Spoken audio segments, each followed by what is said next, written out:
You forgot your football, Tony? Well, don't worry. We got 13 seconds for you to go grab that football.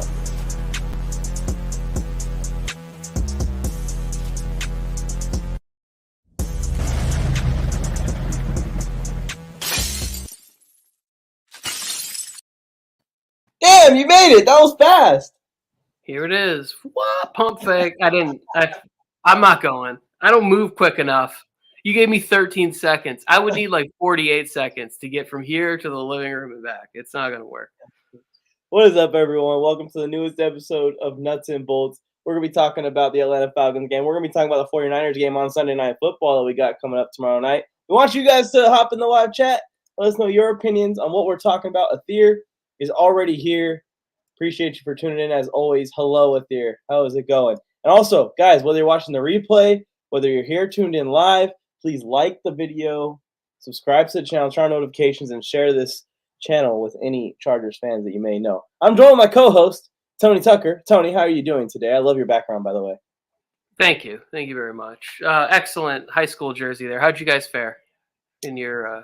It's not a high school jersey, all right, Tony? I'm offended. Oh, this is the semi-pro jersey. All right. Anyways, before people change the channel, Athir, I just want to say hello. How you doing out there, fellow Michigander? I like that he always says hi to me first. Of all the people on the internet, 115,000 followers, 120,000 followers on TikTok. Mike is super famous. I am not, but Athir shows up and says hi to me first. It makes me feel good. It warms my heart. Yeah, and I feel like if Athir saw us in person, he'd run up and give you a hug, and then he'd be like, "Hey, Mike, how's it going?" I'm very huggable too. Like that's very huggable. He said, "Finally, Palmer showing up." Let's talk about the Atlanta Falcons game real quick, Tony. Any specific takes? Any thoughts? Anything you want to tell the viewers about that game before we go on to talk about the injury report in the San Francisco game? It needed it, had to have it. I'm sorry that I predicted the team to lose. The game started exactly how I was complaining about what was going to happen. The fact that the team would just come out and just smash the ball down our throat. I'm not even necessarily sure that there was like real adjustments made as much as Atlanta for some reason started to drop back and pass the ball more. I don't understand that, like, why teams keep thinking like, oh, we need to throw the football against the Chargers. Have you looked at the numbers? Nothing tells me that you need to throw the football that much. What's going on, Thomas? I haven't seen Thomas here in a while. Not a live show. Thomas is probably a responsible adult who has a full-time job and is like, I can't mess around with these idiots on the internet. Yeah, it was a messy game for sure, and it was an ugly win, but a win nonetheless. We had to get that win, and you got to do what you got to do to get that win. I can't figure out this slow start crap. I think defensively for us, the slow start is just coming from these veteran players getting caught off guard a little bit early in the game, starting off a little bit slow, and then once they start to realize we're way better than these guys and they start to really get into their bags, they start to do a little bit better. And the offense, it's got to be game script. We've talked about it a couple times. There is no explanation for starting a game slow offensively because you've had a whole week to get your offense ready for that first drive. That first drive is what you're working on. And some of the quarterbacks that are like fringe starters in this league, their game scripts are scripted so well that might be the only points they score. Even Kirk Cousins can come out and lead a drive, and the opening drive will be scripted so beautifully, and they go down and they score points. And for us, it never seems to click properly whatsoever. I think the one thing I would like to say is like, what would be so crazy about coming out and saying like, hey, I know the team likes to run and I know that's what we need to stop, especially coming up this week. We're going to talk more about it. What if we just came out and said like, hey, we're going to put an extra linebacker on the field and we're going to sacrifice a DB and you might score on us on this opening drive on defense, but not because we weren't trying to stop the run. Like, when was the last game that a team didn't rip off a 40-plus yard run in the first quarter of the game? Like, maybe the Broncos game, but then they hit us for the errant pass and that one. So it's like, if 5 out of 6 games this is happening, where's the adjustment? Where's the like, hey, this is what we're gonna do? to just shut down the run. It'd be nice to not, be on the verge of vomiting every time 10-0, 14-0, Yeah. end of the first quarter. It'd be nice if that started this week, by the way, and we were up 10-0 to end the first quarter instead, and we get a start. That start. It seems that that's what we need. Anyways, Falcons game, they get it done. The Chargers do what they got to do to get out of there with the victory. I'm happy about it. Not stoked. Wasn't a pretty win. Feel like there's a lot left on the table. There's a couple tough breaks. Went our way. We won nonetheless. We're about to move on to the San Francisco game, but first, Athir, Tony, I'll visit you in California next year. Coming to the Chargers home opener, I'll get tickets. I want to meet you, my bro. Oh, and also Mike. And crazy cousin Mike. Last thing I want to say about the Atlanta game was it was nice to see them using Palmer vertically for once. Like just throwing the ball, even if it was just 20 yards, kind of deep over routes or whatever, it was nice to see them start to play with that a little bit. And the one other thing is I went and looked this up last night. Gerald Everett, who I love, who I have a huge prediction about him on the wall. Like I've been psyched since the moment that acquisition happened. And he's one of my favorite players on the team. Dude is dropping a football on average once a week. That drop in the third quarter is the kind of stuff that has to go away because that's a drive, momentum, everything killer. And then we give the brunt of our hatred to Joe Lombardi. But he didn't. It's actually a nice play. Open up the seam. That's probably 20 plus yard gain. Half the yards that Gerald Everett gets are on yards after the catch, and that's because we're throwing those crazy screen passes. So when he does get a chance to get vertical, he's got to squeeze that one and bring it in so that he can then again go get those yak after that catch. So it was nice to see them open up a little bit more. I'd like to see it even more than what we saw. Exactly. And that's what's frustrating about it is even in that drop, he got wide open.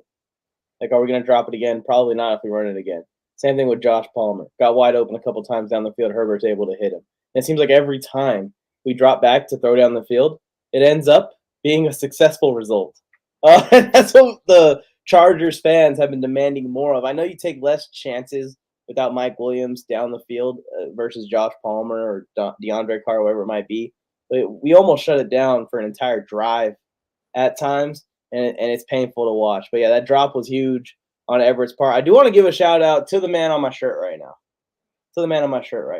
Because the Raiders fans are complaining their asses off about the offense and the weapons being injured and all this stuff about Derek Carr over there in Vegas. But Herbert right now is dealing with all of that and probably more, and he is getting it done. This Atlanta Falcons game, even though the stat sheet doesn't quite show it, it was classic Herbert, and he's getting closer to healthy, I think. Oh, I think that he's been playing outstanding, right? Mm-hmm. And even whether he's been protecting himself or the offensive game plan has been meant to protect him, it doesn't matter. Like, he's playing way better than whatever the stat sheet is. Like, Eckler's getting a lot of that, like 6 rushing touchdowns in the last 5 games. So they're getting into the red zone and cashing in. It doesn't matter what happens. And the most important number to him is the 5 wins. Now, we'd love for that number to be higher, and I think that it will go quite high this year, but that's the only number that really matters to him.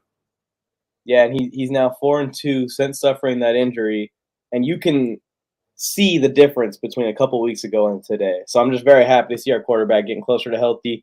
I think in this game he's going to have to get into his bag a little bit like we've seen him do on prime time a couple times in his career. Carlos, what's up? Athir, fire that question away. We're about to get into this injury report. What's up, Joker's in the house? Oh, he's talking about yeah. I do this once a year, Mike, where I take back my haircut from Patrick Mahomes. He stole from you originally. Yeah. Well, I'm older. I'm like 15 years older than Patrick Mahomes. I don't hate it when people go, you got the Patrick Mahomes cut. I was getting this haircut before Patrick Mahomes was even born. Get out of here. Screw that guy. On to the injury report here for San Francisco. Every time I look at the Chargers injuries, just makes me sigh, and I get sad because there's a lot of them. But Keenan Allen obviously is out this week, didn't practice all week. Mike Williams is out as well. He wasn't really expected to have a chance to play this week, but for some reason he was questionable to doubtful. But there is some good news on Mike Williams, Tony. They think he's going to return on Tuesday to practice. And if he has a good week, I don't maybe. know. I would love to hear other people in the chat, but I'm done believing Staley injury I time know. because I he know. downplayed Herbert. He's teased us Yeah. about Keenan all year. He keeps throwing out all these possibilities of timelines for Bosa or whoever else. Like I've even heard mention of like, well, Rashawn Slater could. I'm just like, no, I'm done. It's wishful thinking, and I think there's a little bit of gamesmanship. I think he wants the Chiefs to have to try and prepare for Mike Williams to think about that. That's all.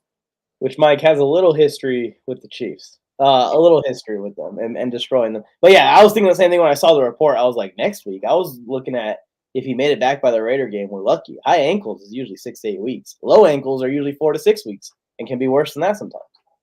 Yeah. So that would be essentially 21 days out from the Yeah. or 20 between 21 and 28 days or whatever. Yeah, if he plays on Sunday night, I think it would be exactly 4 weeks since the injury, which just seems it seems like for one, the Chargers don't have injured players get ahead of schedule usually. And for two, it seems a little unrealistic for the severity of the injury that was suffered. But anyways, continuing on here, DeAndre Carter had a rib injury last week, and this week he's dealing with his full practice all week. He's good to go. Dustin Hopkins already been ruled out of this game. I don't know if he's coming back this year. Brendan Hymus was limited this week. He's questionable to play in this game. We know about our O-line depth right now. It's a big deal for us struggling through that. Khalil Mack had some rest days earlier in the week. Nothing's wrong with him. He's fine. Good to go. Trey McKitty, he's good to go. He's been dealing with a hamstring. Amin O, full practice this week. He's a depth guy. Trey Pipkins did not practice all week. He's questionable to play. Did not practice all week, though, so that should hint for you guys, and we kind of need him. Troy Reader's good to go, who's on this report as well. Chris Rumpf had 2 limited practices this week. He's doubtful to play, but it's good news getting him back out there. One, he's a lot in our depth, and for two, he's a huge part of our special teams right now. We need to get him back out there. And then Jamari Sawyer was on the report with an ankle, but he is fine and good to go. Down to the 49ers here, Arik Armstead has been ruled out, which is a big deal for us because we need to attack them in a creative way on all cylinders, including the run game towards Arik Armstead. So having him out is going to help us a ton. Samson Ebukam, who I think would be the guy to fill in for Armstead, is doubtful to play in this game. Dre Greenlaw, limited practice all week, but he was a full on Friday, and they're saying he's good to go. Juwan Jennings is good to go. He was dealing with an injury. Kyle Juszczyk is returning. That's great news to hear. That's a whole formation of their offense brought back to life that didn't exist without him. Tyler Kroft did not practice all week. Not sure if he's going to play. Deebo Samuel was dealing with a hamstring injury, missed a game. He's returning. That's great news. Sad news on former Charger Jason Verrett tore his Achilles in his first practice back after dealing with another knee injury. Jimmy Ward was full. He's returning. Trent Williams, good to go. He was on the injury report as well. Basically, the Niners are going to be down Arik Armstead, possibly down Samson Ebukam. I know who that is. I just can't say his name. Ebukam. And everyone else that was injured for them is returning this week. Yeah, I can't. It is. Yeah, Elijah Mitchell got activated off IR this morning. We're gonna. Oh man, somebody put in here. What's up, Charles? Put what's up with Parham? I think isn't it hamstring related? And he's on the They put him on the IR. Yeah, he's on IR. He's not on the injury report. He's on the actual 4-week IR, I think. Yeah, so I think it's more of the hamstring than it is like to anything to worry about the head.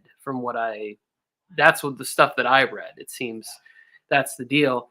And one of the studies that I was reading was about the reactivation of hamstring injuries. Like when they're cropping up in the preseason, there's a few players on each team where those type of things are just going to linger all year. Like you have to shut them down for like 2 months, which is kind of why a lot of people, including myself, was like, Keenan should not be out there for the Seahawks game. There's no reason for him to even do that with the potential of a bye. Like one more week, let's move it along. And we still should have and had a good chance to beat the Seahawks with him or without him.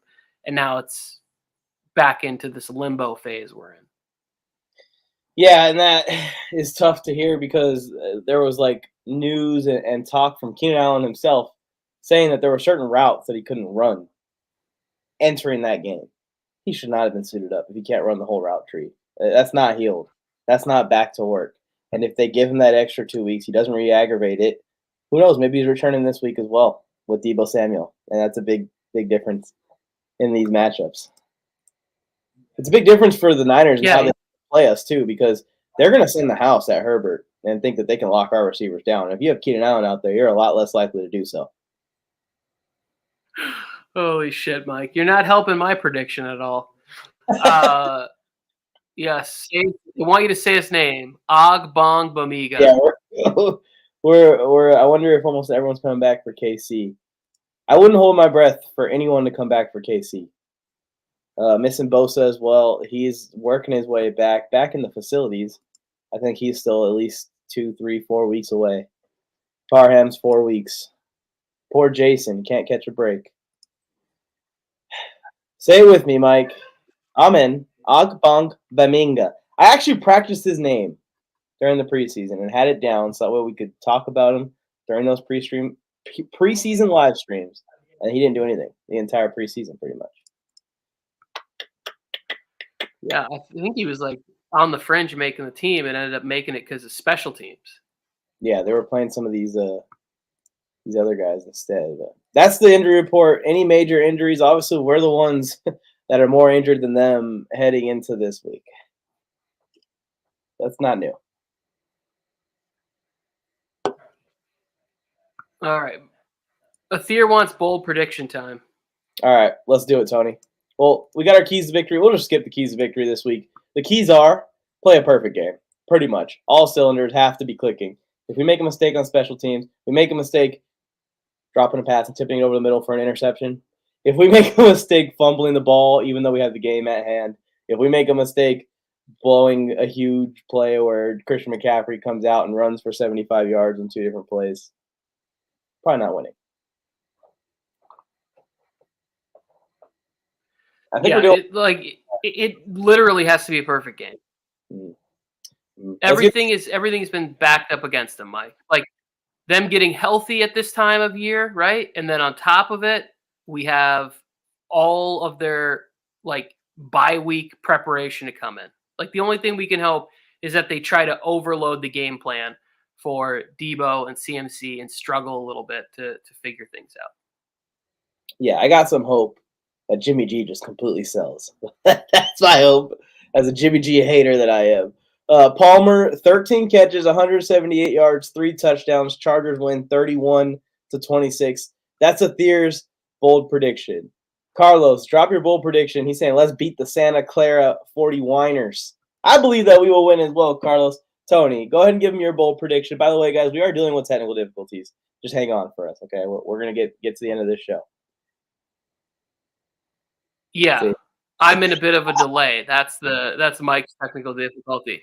My bold prediction for this game is that Joe Lombardi is sick of hearing all of us whining and complaining and getting all the questions, that he actually throws the ball, like dials up and allows Herbert to throw the ball more downfield in this one game than he has for the previous 4 weeks. Like if we go back and check, I bet there will be downfield throws in the double digits where we haven't seen those plus 25-yard throws in a while. I think that they are going to do this, even if it's nothing more than to just like, we have to try something. We have to get a shot. We have to get something going. We have to try and shock the defense, show them something different, at least move the safeties out. Because if you can allow the San Francisco 49ers to have reinforcements behind them like that, you'll be screwed. So I think my bold prediction is that Lombardi shocks us all and the offense looks completely different. I'm with you, actually, except for I'm going to go with the offensive line specifically. My bold prediction is against this scary, frightening, maybe best front seven in the NFL. The Chargers O-line and Justin Herbert continue to hold up. Herbert's been a big part of it, but they all hold up together. We allow less than 2 sacks in this game. less than 2 sacks, which would be a very good statistic for us. That means that Herbert's standing there and delivering. I know you don't agree with it. Like You're not crazy. going to do it. It's a bold prediction for a reason. Chargers will win the next 2 weeks. If we win the next 2 weeks, we're looking good. We are looking good. We finished 13-4, number 1 seed. Get ready, Tony. You heard it from Athir first. I'm with it. I'm not with the 13-4, but I love the optimism. I love the prediction. I'm rooting like crazy for it. I will be in my house drenched in powder blue on Sunday night, screaming at the TV, regardless of what my prediction for the game is actually going to be. We got the Bolt Maniac in here. What's up? What's up? Bolt's up, Bolt Maniac. We're killing the game. Herbert about to go off. That's what he does on prime time. That's what he does on the road. First time facing the San Francisco 49ers in a regular season game. He's bringing it to him. He's bringing it to him. If I see one more opening 1 yard pass. All right, Tony, give him your score prediction. I don't want to do it 2 weeks in a row. I don't. No, keep doing it. It pains me. Keep doing it. It worked out nicely last week. I can't imagine a world in which Storm Norton has to block Nick Bosa for an entire game, and that doesn't cause problems in the run game and the pass game. And even on the other side, even if he gets Jamari Sawyer, who's played nice, and without there seeming to be any evidence that we're willing to play like in a bigger package with double tight ends with Rodgers and McKitty and getting out there and saying like, hey, we're going to get up here and smash you in the face. I'm not sure how well that's going to work out. Then on the other side of the football, we have to worry about the fact that they have Juszczyk back, and he's the least of the problems with Debo back, Elijah Mitchell, and CMC, and we're giving up 200 yards rushing to the Falcons. We're giving up 200 yards rushing to the Browns. We're giving up 200 yards rushing to the Seahawks. And every team, I don't see a scenario in which Kyle Shanahan goes, oh, we're going to leave this in Jimmy G's hands tonight. Like, this guy went in a playoff game and ran the ball 7 times. So with all of that being said, this just isn't a good time to catch the 49ers coming off a bye. And I think the 49ers get a late score to make the score 31-23. Niners win. Again, not rooting for that. I'm just saying that is my prediction, is that the Niners are healthier and in a better situation for this game, and it's at Levi Stadium. So do with that what you will. Yeah, I think we're thinking that this is going to be a similar style game, that the Chargers are actually going to show out, and they're going to be in this game when we talk about how it's going to come down to the wire. And you're calling for a late 49ers touchdown to split it to 2 possessions, and the entire game up until the fourth quarter be a 1-possession game. I'm saying that our guys keep it close like you think, and Herbert gets us the dub. And I'm going to go 24-21 Chargers. I called for it last week. I said Austin Eckler, Justin Herbert, going to have to carry us. Eckler's going to have to have a big game. Herbert was going to have a 300-yard game. I think I might have said 350-yard game. We were a couple drop passes away from that 300-yard game coming to fruition. He steps up on the road. He always steps up on prime time. It's like he likes playing at night. Come on, Herbert. Carry us to this victory. We need Herbert to be dominant, to even have a chance in the game, to stay in the game. And I think he does it. I believe in that guy behind you. And you believe in him as well. You're just saying at the end of the game, when it comes down to it, Deebo Samuel, Christian McCaffrey, George Kittle. I mean, that's tough. Yeah, it's not that I don't believe in Justin Herbert. I do. I don't believe in Brandon Staley and Joe Lombardi as a combination to make the adjustment. The fact that every week they run for 200 yards, yes, leave it up. Tony is crazy. I am crazy to think that we should make some sort of an adjustment from a 5 and 6 DB package when we're giving up 200 yards a game. Like, bring in Neiman, bring in Reader, Ogbong, Bamiga, if you want. Bring in another freaking linebacker to help with the run on the early downs. Like, I want to see 3 linebackers and at least 4 or 5 linemen up front. I'm really hoping that the spirits, Like, we've all seen how much everybody feeds off the energy of Fehoko. I think SJD and Fehoko together could be some fun little magic for bringing up the energy for the defense. All I want is Jimmy G throwing it to Asante Samuel, throwing it to Mikey Davis. That's what I want in this game more than anything. Yeah, they gotta squeeze them. They gotta hang on to the interceptions. I want Jimmy G to be so bad that they're calling up CJ Beathard again. Like, get your ass back over here, man. We need your help. That's how bad I want it to be. They trade for Nick Mullins again? Yeah. Any closing remarks, Tony? I'm about to sign us off. I gotta go. No, get out of here. Bolt up, everybody. Bolt up, everyone. We'll see you guys next week on the show. Shooting for Friday night at 5, but just keep an eye at what the scheduled time is posted. Again, like the video real quick. Subscribe to the channel. Share the channel with some more Chargers fans. We'll see you after we win on Sunday night. Bolt up.